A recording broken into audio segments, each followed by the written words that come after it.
عزیز دوستو، میلاد کا اسلام میں کہیں ثبوت نہیں، بلکہ یہ تو 7ویں صدی ہجری میں اس کا آغاز ہو۔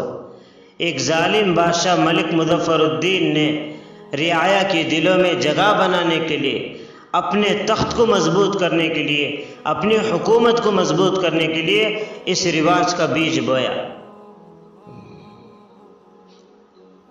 ورنہ پورے 6 صدی تک پوری امت میں اس کا کہیں رواج نہیں تھا۔ علامہ انور شاہ کشمیری رحمۃ اللہ علیہ فرماتے ہیں کہ وہ ہر سال اس میلاد کے جشن کو منانے کے لیے ہزاروں لاکھوں روپے خرچ کرتا، اور اس کے ساتھ علماء سو کی ایک بڑی جماعت بھی رہتی تھی جنہوں نے آخرت کے بدلے میں دنیا کو خریدا۔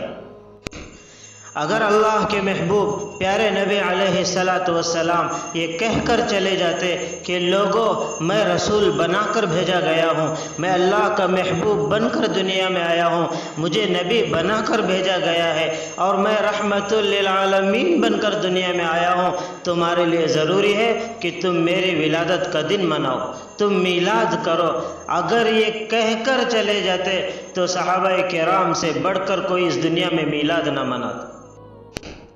لیکن اس کے باوجود کسی ایک صحابی سے نہ میلاد کے منانے کا ثبوت ملتا ہے، نہ کسی ایک تابعی سے ملتا ہے، نہ تبع تابعین سے ملتا ہے، نہ ائمہ کرام سے ملتا ہے۔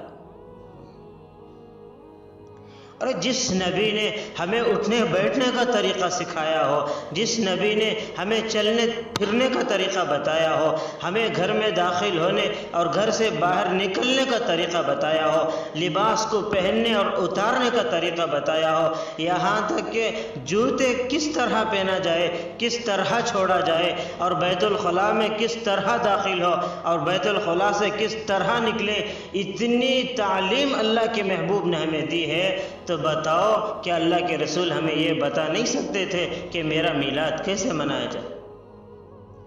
عزیز دوستو، ایک دھوکہ ہمیں لگا ہوا ہے۔ ہم محبت، اصل میں محبت کسے کہتے ہیں، ہم نے اس جملے کو نہیں سمجھا۔ چاہیے تو یہ حقیقی محبت یہ ہے کہ ہم ٹھنڈے دماغ سے بیٹھ کر سوچیں کہ اللہ کے محبوب دنیا میں کیوں آئے تھے اور کون سی فکر لے کر آئے تھے اور کون سا مقصد لے کے آئے تھے۔ ایک درد تھا اللہ کے محبوب کے دل میں کہ اے میرے امت، میں تمہیں اللہ سے ملوانے آیا ہوں، اللہ سے جوڑنے آیا ہوں، تمہاری آخرت کی فکر کے لیے بھیجا گیا ہوں۔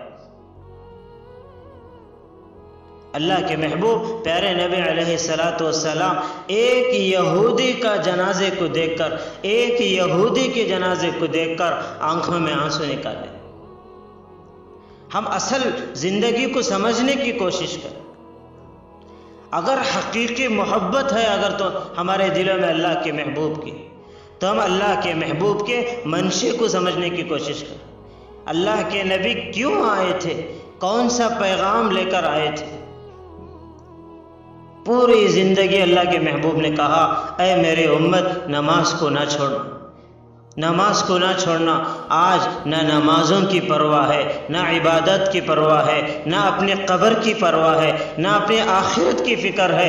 بس سال میں ایک بار ہم اللہ کے محبوب کی محبت کے نعرے لگاتے ہیں۔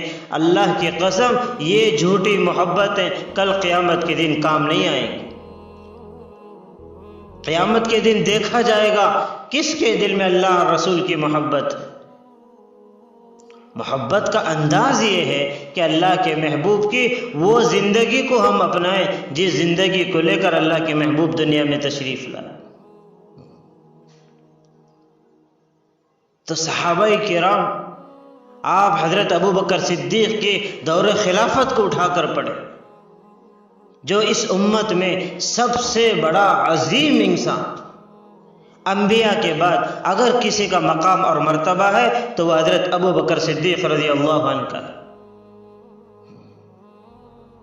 جنہوں نے سفر میں اللہ کے رسول کے ساتھ رہے اور حضر میں اللہ کے رسول کے ساتھ رہے، غار ثور کی تاریخ اٹھائیں، اللہ کے محبوب کے ساتھ انہوں نے کیسی مشقتیں برداشت کی، کتنی بڑی قربانی دی انہوں نے، اپنے مال کو ختم کر دیا، بلکہ ایک روایتوں میں آتا ہے ایک مرتبہ حضرت ابو بکر صدیق رضی اللہ عنہ روتے ہوئے بیٹھ گئے، آنکھوں میں آنسو جاری۔ ان کے والد ابو قحافہ نے کہا کہ ابو بکر کس بات پہ رو رہے ہیں، کیا وجہ ہے؟ حضرت ابو بکر صدیق رضی اللہ عنہ نے کہا کہ ابا جان میں اس لیے رو رہا ہوں، میرے دل کی یہ تمنا ہے کہ میرے مال کو اللہ کے محبوب اپنا مال سمجھ کر استعمال کرے۔ تو حضرت ابو بکر صدیق رضی اللہ عنہ کے والد محترم ابو قحافہ نے کہا بیٹا اس میں کون سی بڑی بات ہے، جاؤ اپنا مال اللہ کے محبوب کے دربار میں پیش کر دو۔ لیکن با ادب اور عظیم ترین انسان تھے۔ حضرت ابو بکر صدیق رضی اللہ عنہ نے فرمایا بات ایسی نہیں ہے، اگر میں مال دینے جاؤں گا میرا ہاتھ اوپر ہو جائے اور اللہ کے محبوب کا ہاتھ نیچے رہ جائے، یہ ابو بکر کو برداشت نہیں۔ بس یہ دل میں ان کی یہ بات آ جائے، اللہ ان کے دل میں یہ بات ڈال دے کہ اللہ کے محبوب میرے مال کو اپنا مال سمجھ کر استعمال کر۔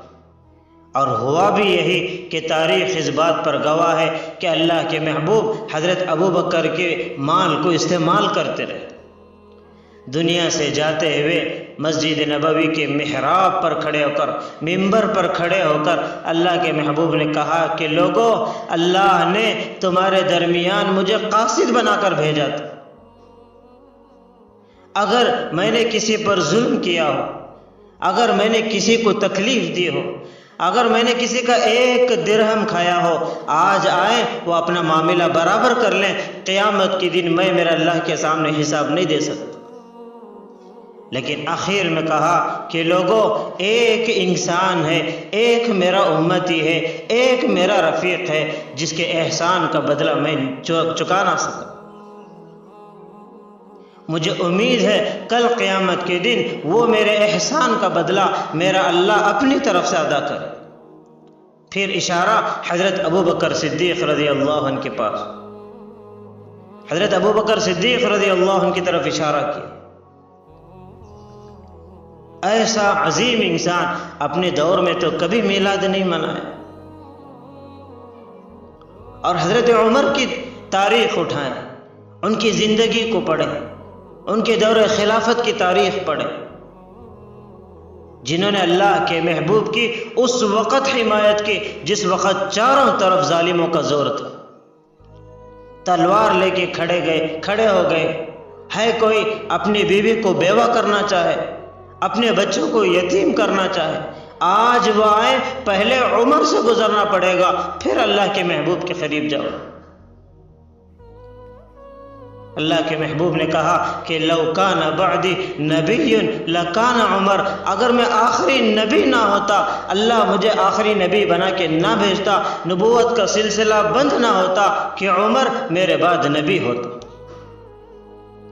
ایک اور روایت میں فرمایا کہ عمر، دنیا کا دستور ہے کہ ماں باپ کا انتقال ہو جائے اولاد گڑ گڑائے گی، اولاد کا انتقال ہو جائے ماں باپ گڑ گڑائیں گے، شوہر کا انتقال ہو جائے تو بیوی روئے گی، بیوی کا انتقال ہو جائے شوہر روئے گا۔ عمر قربان جاؤں تیری زندگی پر، جس دن تو دنیا سے اٹھے گا، جس دن تیرا جنازہ دنیا سے اٹھایا جائے گا، میرا پورا اسلام روئے گا۔ ایسا عظیم انسان دور فاروقی اٹھا کر دیکھیں، ایک موقع ایسا نہیں جس میں اللہ حضرت عمر نے ولادت کا دن منایا۔ ہم کس رخ پہ جا رہے ہیں؟ ہم کس دھوکے میں پڑے ہوئے ہیں؟ اگر ہمارے دلوں میں اگر سچی محبت ہوتی، اگر ہمیں صحیح علم ہوتا، اگر ہم سمجھتے کہ شریعت کیا ہے، کبھی ہم سے یہ غلطیاں نہ ہوتی۔ بلکہ ایک بڑے خوف کی اور بڑے ڈرنے کی بات یہ ہے کہ جو انسان شراب پیتا ہے، اس شرابی کو معلوم ہے کہ میں بہت بڑا مجرم ہوں، میں بہت بڑا گناہ کر رہا ہوں، ہو سکتا ہے کہ وہ اپنی شراب سے توبہ کرے۔ زانی انسان، زنا میں مبتلا ہونے والا، اس زانی کو احساس ہے کہ میں اللہ کا بڑا نافرمان ہوں، میں بڑے گناہ میں مبتلا ہوں، ہو سکتا ہے اس زانی بھی کبھی نہ کبھی توبہ کرے۔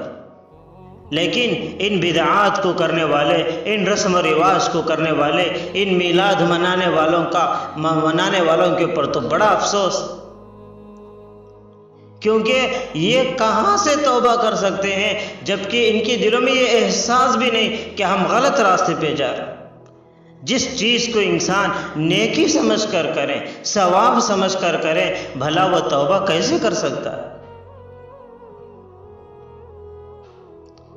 اس لیے عزیز دوستو کہ اپنی زندگی کو صحیح سمجھنا اور صحیح اللہ کے محبوب کی تاریخ کا علم حاصل کرنا اور شریعت کو صحیح سمجھنا، کیونکہ کسی ایک انسان کو بھی گنجائش نہیں ہے دین میں کسی ایک چیز کا اضافہ کرنا۔ دین میں کسی ایک چیز کا اضافہ کرنا بھی جرم ہے، کسی ایک چیز کی کمی کرنا بھی جرم ہے۔ اللہ ہم سب کی اور پورے امت کی ان بدعات سے، رسم و رواج سے حفاظت فرمائے۔ اللہ ہمیں علماء حق کے رہبری نصیب فرمائے۔ وآخر دعوانا ان الحمد للہ رب العالمین۔